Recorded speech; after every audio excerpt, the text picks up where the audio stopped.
ตับลงขึ้นเลยค่ะสบายดีทุกคนมื้อนี้หมวยกับซิมายอมผมเนาะนี่คือสางเฮาสางประจำเลยแบบฮะออกมากะสีคือสีเป็นสีด่างๆแต่กะบ่เป็นหยังเพราะว่างานฟรีเนาะแต่กะสิเฮ็ดแนวกินให้เพิ่นกินอยู่เฮ็ดจังวะเฮ็ดอันนั้นโกโก้บะหมี่แต่ว่ากะบ่ฮู้ว่าสิรสชาติเป็นจังได๋เตรียมรถไปหมออันรถไปหมอนี่กะมีให้อยู่เด้อบ่ต้องเป็นห่วงตอนนี้เรากำลังลงสีเนาะสีเบอร์อันนั้นเบอร์16กับเบอร์32ว่าสีออกมาเป็นแบบใดดอนหรือว่าเป็นอะไรบูฮูเลยถ้าติดตามกันการรุ่นไปนำกันเลยเนาะอันนี้ก็ตื่นเต้นว่าสีออกมาเป็นแบบใดสีออกมาเป็นสีหรือบ่ความคิดกับความเป็นจริงเนาะ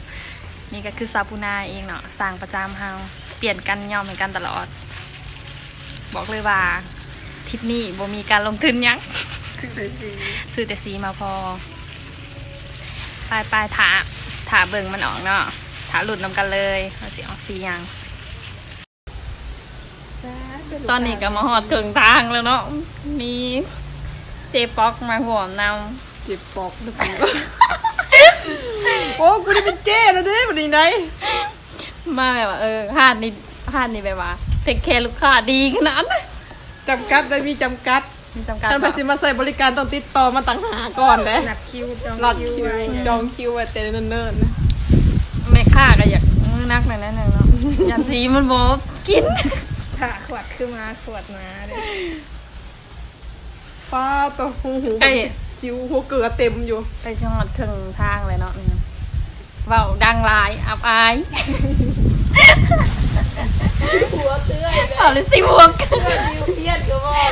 ให้ไปไฮโซเนี่ยบอกให้ไฮโซเนี่ยจิวหัวเกลือบอกสักบัดความดูดีเลยเอามันนอกเนาะเอากับผู้จะคำเหอให้สองไฮโซกับผู้เลยอะ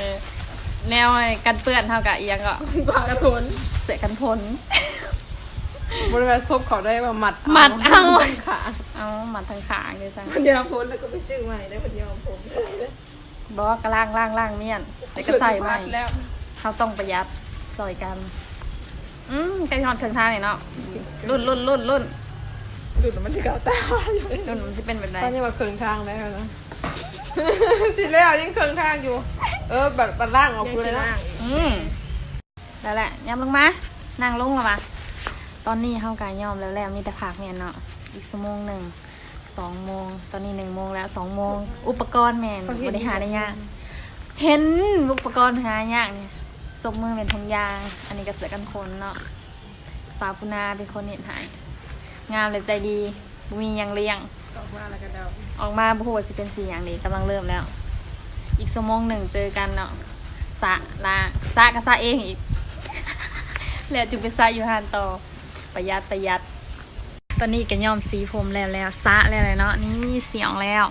เบอร์16กับ32เนาะตั้งใจเลยนี่ค่ะ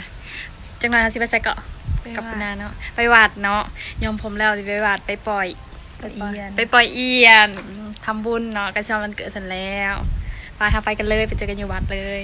ไปตอนนี้เฮากามาฮอดวัดแล้วนี่ขี่สมานะคือมอเตอร์ไซค์รถจักรมากำลังกาเกียมเนาะลองที่ไปสูตรตอนนี้เฮาเกียมอย่างนี้เครื่องนะเนาะสูตรรถน้ำเนาะมียังแน่สีดำนี่ค่ะหมักสมปอยดอกไม้ขาวอันนี้เมนมักคิวอันนี้ดอกไม้ขาวอันนั้นเมนขิมินมาเบิ่งนี่เด้ออุปกรณ์สิไปปล่อยก็คือเอียนเนาะดิเห็นมันขวามได้อยากบอกเลยว่าคอยปุ๊บก่อนเจ้าโลดเป็นอะไรก็ได้เนาะเป็นอะไรก็ได้มันจะเลยนี่เด้อนี่ก็คือเอียนเขาเอิ้นในยังก่อนตอนฮะเขาเอิ้นปลาไหลเนาะ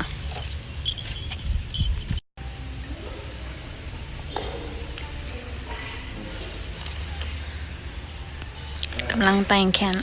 คันเนาะคันหาพาสาวปุนามาสู่ต้นน้ำมาปล่อยสัตว์กลับคืนสู่ธรรมชาติ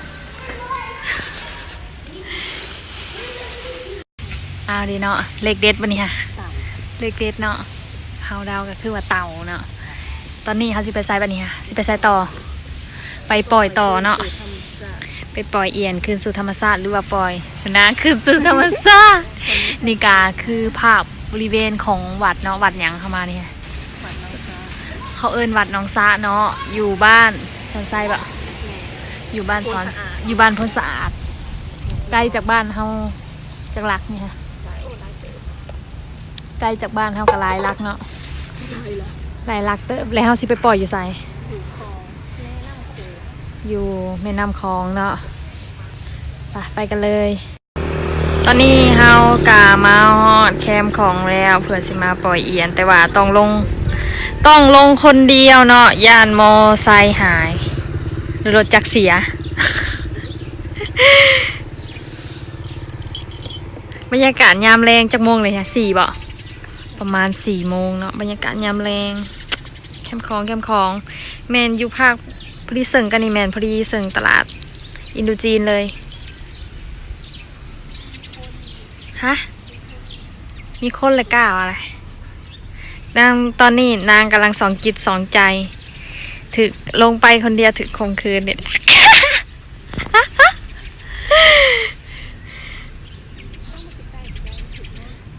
ฮะในที่สุดกาบ่ได้ลงเนาะไปลงอยู่บ่อนใหม่ย่านนางว่ายังนางบุยากาไปคนเดียวไปบ่อนใหม่แทนไปเจอกันอยู่บ่อนใหม่กองครัวบ่เจอกันอยู่กองครัวเนาะฮอดกองครัวแล้วสภาพกองครัวห่างไกลกันเกินนางกำลังกาเกียมพร้อมบ่ไปกันเลยความรู้สึกเป็นยังไงได้ปลดปล่อยแล้วฮะแบบสีผมก็ออกแห้งเนาะถึกแดด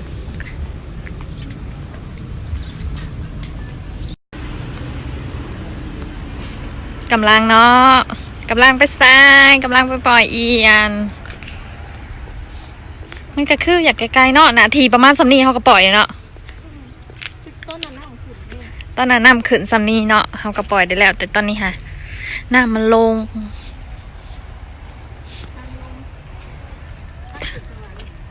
หรือจะมั่นใจอ่ะ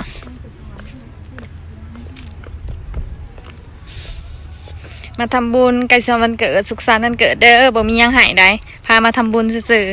ๆมีแต่เจ้ามีแต่ข่อยอะไรสิกินน้ำเจ้าอยากกินเค้กเด้ถ้ากินเค้กอีกจักมื้อก็อีก2-3 มื้อ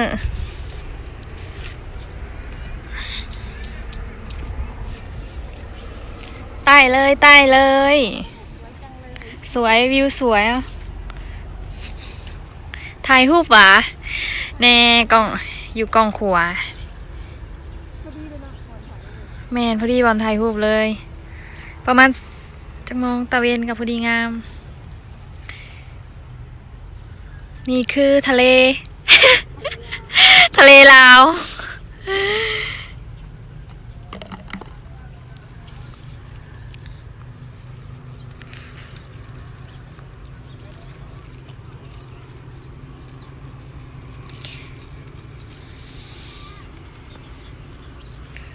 เฮากะสิยืนห่างๆแน่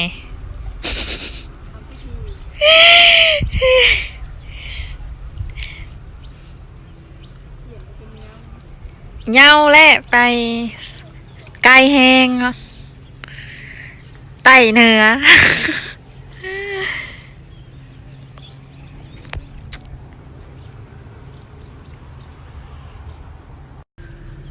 ไป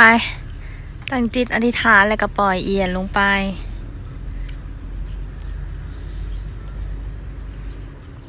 อายุจากปีแล้วกำลัง45 ปีเหมาะแล้วเหมาะสิได้เอาผัวเลย เ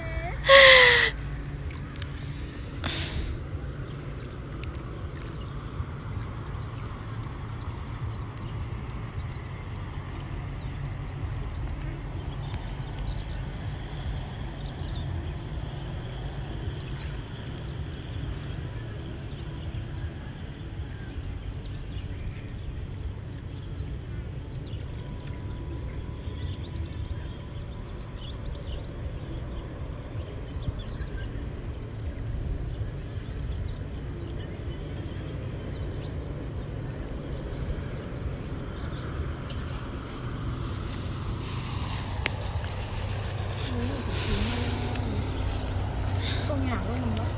ฮะตัวนี้กันบูฮูเนาะแล้วแต่ผู้เกี่ยวฮะเออ